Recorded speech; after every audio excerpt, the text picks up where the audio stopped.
Salama, salama, bien-aimé dans le Seigneur, c'est bien moi, votre sœur Déborah, l'humble servante du Seigneur et la vôtre aussi.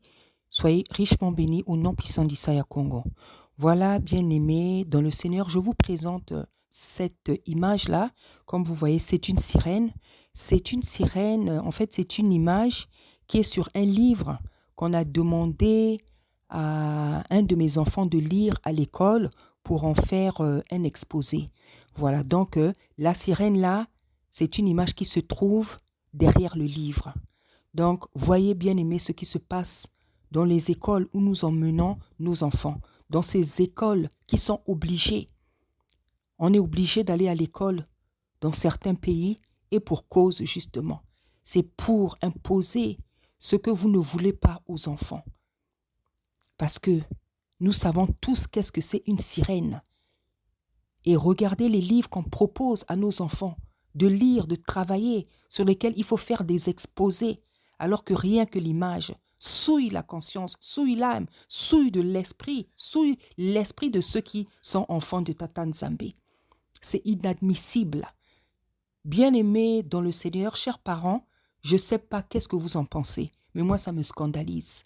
Comme d'habitude, ce genre de choses, ça me scandalise, parce que vous-même, vous pouvez voir qu'est-ce que on introduit dans la tête des enfants, qu'est-ce qu'on transmet aux enfants.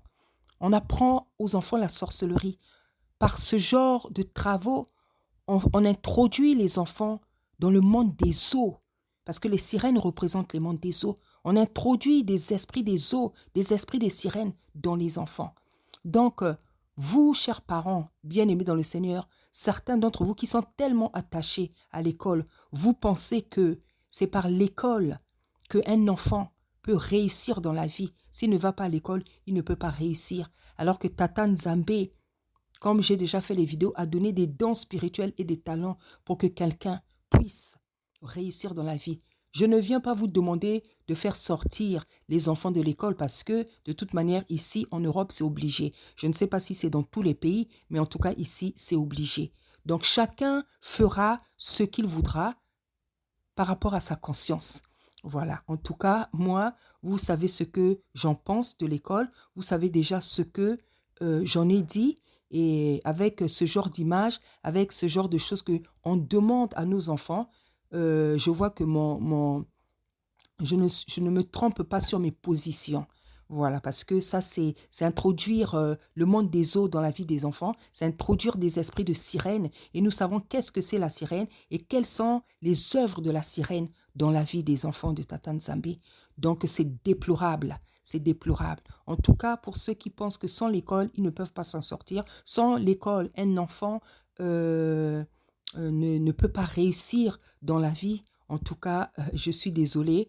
Moi, en tout cas, vous connaissez ma position. L'école, pour moi, n'est pas le lieu où un enfant peut s'épanouir, encore moins spirituellement. Parce que dans tout ça, qu'est-ce qui compte, bien aimé? C'est la vie spirituelle, nos vies spirituelles. Parce que la vie spirituelle revient de Tata Nzambe.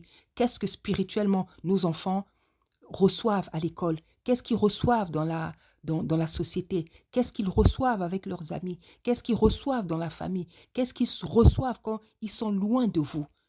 Voilà, c'est de ça d'abord dont vous devrez vous inquiéter parce que la majorité des gens s'inquiètent. Qu'est-ce que mon enfant fera demain? Est-ce qu'il va avoir du travail? Et qu'est-ce qu'il va faire? Les gens s'inquiètent de leur avenir, des choses physiques, matérielles, mais nombreux se soucient de l'état d'âme, de l'état d'esprit d'eux-mêmes et de leurs enfants.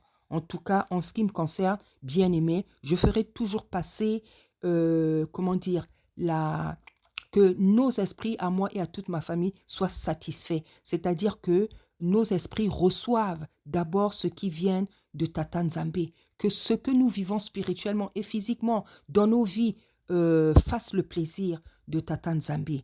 Voilà, donc voilà bien aimé, le livre qu'on a demandé à un de mes enfants de lire à l'école pour faire un exposé. Et voici le genre d'image qu'il y a derrière ce livre. Donc, je vous ai montré juste le derrière, mais le devant, c'est même pas la peine. Donc, le titre du livre, c'est déplorable. C'est-à-dire qu'il n'y a même pas de mots pour qualifier. C'est terrible, bien aimé. Donc, comme on dit à bon entendeur,